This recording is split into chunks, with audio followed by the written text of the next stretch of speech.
Welcome to Thrilling Tales of Adventure. I'm Mardell, reading The People of the Mist by H. Rider Haggard.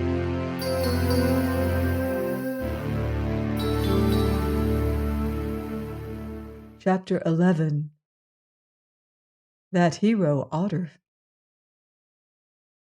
"Help me to secure the gate," said Leonard presently. In another minute the great iron bar had been dropped into its place, and Leonard withdrew the key and put it in his pocket. "Why do you secure the door, Bass?" whispered Otter. "To keep the real Pierre out, in case he should come this way. 2 Pierres would be one too many at this game. Now we must win or perish." Then they crept along the embankment till they gained the shelter of the hut or barrack shed, which stood with its back to the dike that separated the nest from the slave camp. Happily, none saw them, and there were no dogs in the place. Dogs make a noise at inconvenient times, therefore slave dealers do not love them. The end of the shed behind which they were crouching was situated some 8 or 10 paces from the drawbridge that formed the only path of entry to the slave camp. "Bass," said Otter, "let me go forward and look. My eyes are the eyes of a cat. I can see in the dark. Perhaps the bridge is down." Without waiting for an answer, he crept forward on his hands and knees, so quietly that they could scarcely hear a movement. Notwithstanding his white dress, there was little chance of his being seen, for the shadow of the shed was dense, and a fringe of rushes grew along the edge of the dike. 5 minutes passed. 10 minutes passed, and Otter did not return. Leonard's anxiety grew very keen. "Let us go and see what happened, Mother," he whispered to Soa. They crept along to the end of the shed. Within a yard of it they discovered the arms and clothes of Otter. But Otter, where was he? "The Black One has deserted us," said Soa beneath her breath. "Never," answered Leonard. By now the clouds were breaking before the wind, which was rising steadily, and some stars shone out, giving a little light. The dike lay deep between its banks, and was not more than 20 feet in width, so that the air did not ruffle it. Moreover, as any observer of nature will have noticed, the surface of still water is never quite dark, even on much blacker nights than this. Why had Otter taken off his clothes? Leonard wondered. Evidently that he might go into the water. And what could he want to go into the water for? Unless it was that his heart failed him, and, as Soa suggested, he had deserted. But this was impossible, for he knew well that the dwarf would die first. In his great perplexity, Leonard stared at the dike. Now he could see that on its further side rose a flight of wooden steps, protected at the top by gates, and that a man was seated on the lowest step with a rifle beside him, his feet hanging down to within a few inches of the surface of the dike. It must be the sentry. Next instant Leonard saw something else. Beneath the feet of the man, a ripple grew on the face of the deep water, and something gleamed in the ripple, like to the flash of steel. Then a small black object projected itself towards the feet of the sentry, who was half asleep and humming to himself drowsily. Suddenly he saw the man slide from his seat as though by magic. He said nothing, but making one ineffectual grasp at some rushes, he vanished into the depths below. For a minute or more Leonard could distinguish a slight disturbance on the surface of the water, and that was all. Now he guessed what had happened. Otter had dived, and rising beneath the feet of the man, had seized him, and with a sudden movement dragged him down to death by drowning. Either this or an alligator had taken him, and that flash was the flash of his fangs. As Leonard thought thus, a dark form rose, gasping at the foot of the steps. It drew itself out of the water and slipped stealthily up to them. It was Otter, and he held a knife in his hand. Now the dwarf vanished through the gates into the little guardhouse at the top of the embankment. Another minute, and ropes began to creak. Then the tall drawbridge, standing upright like a scaffold against the sky, was seen to bend itself forward. Down it came very softly, and the slave camp was open to them. Again the black shape appeared, this time on the bridge. "Come along," whispered Leonard to his companion. "That hero Otter has drowned the sentry and won the bridge. Stop, pick up his clothes and arms." At that moment Otter himself arrived. "Quick," he said, "come over, Bass, before they see that the bridge is down. Give me my clothes and the gun." "All right, here they are," answered Leonard, and in another minute they were over the bridge and standing on the parapet of the slave camp. "Into the guardhouse, Bass. The windlass is there, but no man." They entered. A lamp was burning in the place. Otter seized the handle of the windlass and began to wind. He was naked, and it was a wonderful sight to see the muscles starting out in knots on his huge but dwarfish frame as he strained at the weight of the bridge. Presently it was up, and leaning on the handle of the wheel, Otter chuckled aloud. "Now we are safe for a time," he said, "and I will dress myself. Let the Bass forgive me for appearing thus before him. I, who am so ugly." "Tell us the tale, Otter." "It is short, Bass," the dwarf replied as he put on his robe and turban. "When I left you, I watched. I, who can see in the dark. And in a little while I saw the guard come down the steps and sit by the edge of the water. He was sleepy, for he yawned and lit a roll of paper to smoke it. Presently it went out, and he had no more matches. He looked up to the house there, but was too lazy to fetch them. Then I guessed that he was alone, or else he would have called to his companion for fire. Now he grew sleepier, and I said to myself, 'Otter, Otter, how can you kill this man silently? You must not shoot because of the noise, and if you throw a knife or spear you may miss, or wound him only.' And my snake spoke in my heart and answered, 'Otter, Otter, dive, seize his feet and drag him down swiftly and stamp him into the mud.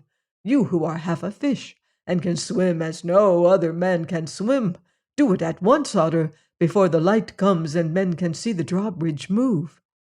Well, and so I did it, Bass. Wow, I trod him deep into the mire. I trampled him as an ox tramples corn upon a threshing floor. Never will he come up again. After that I rose and ran into the guardhouse, fearing lest there might be another whom I must silence also. For when I was a slave, two always kept watch. But the place was empty, so I let the bridge down. Ah, I remembered how it worked. And that is the tale, Bass." "A great tale, Otter, but it is not finished yet. Now let us to the slaves. Come, take the light and lead the way. Here we are safe, is it not so?" "Here, Bass, we are safe, for none can reach us except by storm. And yonder is the big gun which turns upon itself. Let us twist the gun round first, so that if need be we can fire into the camp." "I don't know much of cannon," said Leonard doubtfully. "But I know something, white man," said Soa, speaking for the first time. "Mavoom, my master, has a small one up at the settlement, and often I have helped to fire it for practice, and as a signal to boats on the river, and so have many of the men who were carried away, if we can find them yonder." "Good," said Leonard. A path ran along the top of the embankment to the platform, on which the gun was mounted. It was a 6-pounder muzzle-loader. Leonard unhooked the rammer and ran it down the muzzle. "She's loaded," he said. "Now let us swing her round." They did so easily enough. bringing the muzzle down upon the nest camp. Then they entered the little hut which stood alongside. Piled up in it, in case of emergency, were half a dozen rounds of grape shot and powder. "Lots of ammunition, if we should want to use it," said Leonard. "It never occurred to these gentlemen that a gun can shoot two ways. Now, Otter, lead us to the slaves, quick." "This way, Bass, but first we must find the tools. They are in the guard hut, I suppose." So they crept back to the hut, holding their heads as low as possible, for the light was increasing, although the moon was not yet up, and they feared lest they should be seen against the skyline.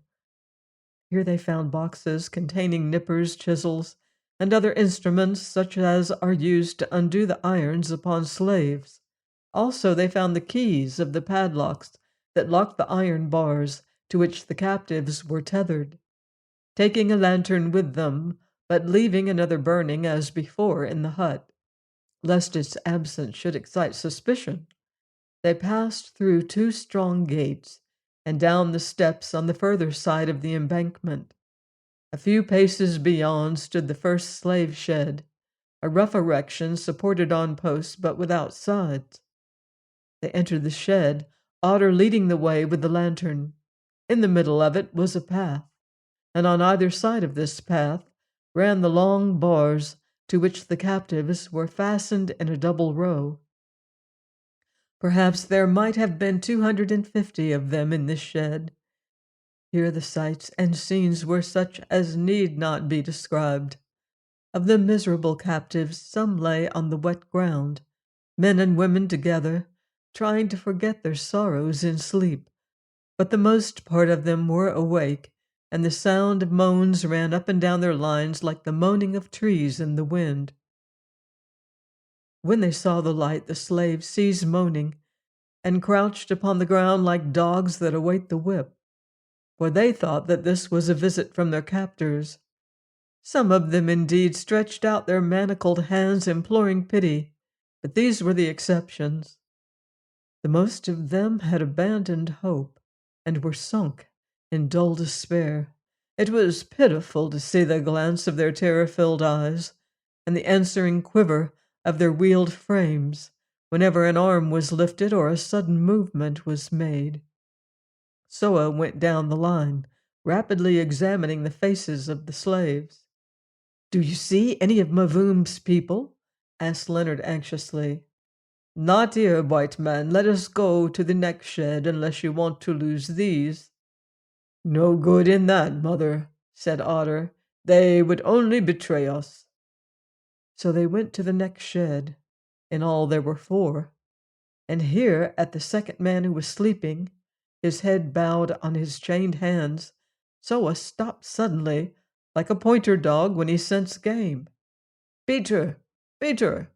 she said. The man awoke. He was a fine fellow, about 30 years of age, and glared round wildly. "Who called me by my old name?" he said hoarsely. "Nay, I dream. Peter is dead." "Peter," said the woman again, "awake, child of Mavoom. It is I, Soa, who am come to save you."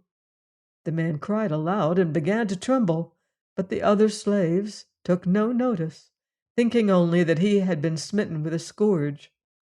"Be silent," said Soa again, "or we are lost. Loose the bar, black one. This is the headman from the settlement, a brave man." Soon the bar was undone. Then Otter bade Peter hold out his wrist while he twisted off the fetters. Presently they were gone, and in the ecstasy of his recovered liberty, the man leaped high into the air, then fell at Otter's feet as though he would embrace them. "Get up, you fool," said the dwarf roughly, "and if there are any more of the men of Mavoom here, show them to us quick, or you will soon be fast again." "There should be 40 or more," Peter answered, recovering himself. "Besides a few women and children, the rest of us are dead, except the shepherdess alone, and she is yonder." Then they went down the lines, slipping the chains from the settlement captives. Soon they had unmanacled 10 or more men whom Soa selected, and others stood round them with their hands still chained. As they went about the work, Soa explained something of the position to Peter, who was fortunately a man of intelligence. He grasped the situation at once and earnestly seconded Leonard's efforts to preserve silence and to prevent confusion. "Come," said Leonard to Soa, "we've got enough to begin with. I must be off. You can loose the rest at your leisure. The moon is rising. It is 11:45, and we have not a moment to lose. Now, Otter, before we go, how can we send men to fire the reeds through the garden?" "No, Bass. I have thought of a better way, the way by which I escape myself. That is, if these men can swim." "They can all swim," said Soa. "They were bred on the banks of a river." "Good, then they must swim down the dike where I killed the sentry, 4 of them. At the end are bars of wood. But in my day they were rotten. At the worst they can be climbed. Then they will find themselves in the morass among thick reeds. But they must not fire these till they have worked round to the place of the sunrise, whence the wind blows strongly. Then they must go from spot to spot, and bend down the driest of the reeds, setting fire to them. Afterwards they can get back to the back of the fire and wait till all is done one way or the other. If we win, they will find us, or if we are killed, they can try to run away. But will the men go?" Soa stepped forward and chose 4 of their number, but Peter she did not choose, for he also knew something of the working of cannon. "Listen," she said. "You have heard the words of this black one. Now obey, and if you depart from them by one jot, may—" And she poured out so fearful a curse upon them that Leonard stared at her astonished. "Aye," added Otter, "and if I live through this, I will cut your throats." "No need to threaten," said one of the men. "We will do our best for our own sakes as well as for yours and that of the shepherdess. We understand the plan, but to light reeds we must have fire." "Here are matches," said Otter. "Wet matches will not light, and we must swim," answered the spokesman. "Fool, do you then swim with your head under water? Tie them in your hair." "Ah, he is clever," said the spokesman. "Now, if we live to reach them, when shall we fire the reeds?" "As soon as you are ready," answered Otter. "You will not come easily to the back of them.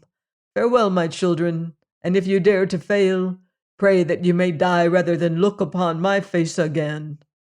"Ow, we have seen it once. Is that not enough?" answered the spokesman, looking at Otter's huge nose with wonder not untouched by fear. 2 minutes later, the 4 men were swimming swiftly down the dike, taking their chance of the alligators. "Drop the bridge," said Leonard. "We must start." Otter lowered it, at the same time explaining its mechanism, which was very simple, to Soa, Peter, and some of the other settlement men. "Now, mother, good-bye," said Leonard. "Loose all the men you can, and keep a keen lookout, so as to be ready to lower the bridge if you should see us or your mistress coming towards it. If we should not come by dawn, be ready also, for then we shall probably be dead or prisoners. And you must act for yourself." "I hear you, lord," answered Soa, "and I say that you are a brave man. Whether you win or lose, the red stone is well earned already." Another minute, and they were gone. Having crossed the bridge, which was instantly hoisted again, Leonard and Otter avoided observation by creeping back towards the water gate as they had come, that is, behind the shelter of the shed. Emerging from this, they ran a few yards till they were opposite the gate, then walked leisurely across the open space, a distance of 50 paces or more, to the thatched hut where the sale of slaves was carried on. There was nobody in this hut, but looking between the posts upon which it was supported, they could see by the light of the moon, now growing momentarily clearer, that a great and uproarious concourse of people was gathered beyond, in front of the veranda of the nest itself. "Come, Otter," whispered Leonard. We must go among these gentry. Watch me closely, do what I do, keep your weapons ready, and if it comes to blows, get behind my back and fight like a fiend. Above all, don't be taken prisoner." Leonard spoke calmly, but his heart was in his mouth, and his sensations were such as must have been known to Daniel when he went into the lion's den. For as in the case of the prophet, he felt that nothing short of a special providence could save them. They were round the shed now, and immediately in front of them was a mixed gathering of desperadoes, Portuguese, Arabs, bastards, and black men of various tribes, such as Leonard had never seen in all his experience. Villainy and greed were written on every countenance. It was a crew of human demons, and an extensive one, these wretches, most of whom had already drunk too freely, and were drinking more, stood with their backs to them, looking toward the veranda of the nest. On the steps of this veranda, surrounded by a choice group of companions, all of them gaudily dressed, a man was standing whom Leonard would have had no difficulty in identifying as the Dom Pereira, even without Otter's warning whisper of, "See, the yellow devil." This remarkable person demands some description, as he stood in glory that night at the apex, and though he knew it not, the conclusion of his long career of infamy. He was old, perhaps 70. His hair was white and venerable looking, and his person obese. His black eyes were small, cunning, cold, and bright, and they had the peculiarity of avoiding the face of any person with whom he chanced to be in conversation, at least when that person was looking his way. Their glance passed over him, under him, round him, anywhere but at him. As his sobriquet suggested, the coloring of Pereira's flesh was yellow, and the loose skin hung in huge wrinkles upon his cheeks. His mouth was large and coarse, and his fat hands twitched and grasped continually, as though with the desire of clutching money. For the rest, he was gorgeously dressed, and, like his companions, somewhat in liquor. Such was the outward appearance of Pereira, the fountainhead of the slave trade on this part of the coast, who was believed in his day to be the very worst man in Africa, a preeminence to which few can hope to attain, until his face had been seen, stamped as it was with the traces of long and unmentionable wickedness. Few honest men could guess to what depths humanity can sink. Indeed, some have declared that to see him was to understand the evil one and all his works. Please join me next time for another exciting chapter of The People of the Mist by H. Rider Haggard, here on Thrilling Tales of Adventure.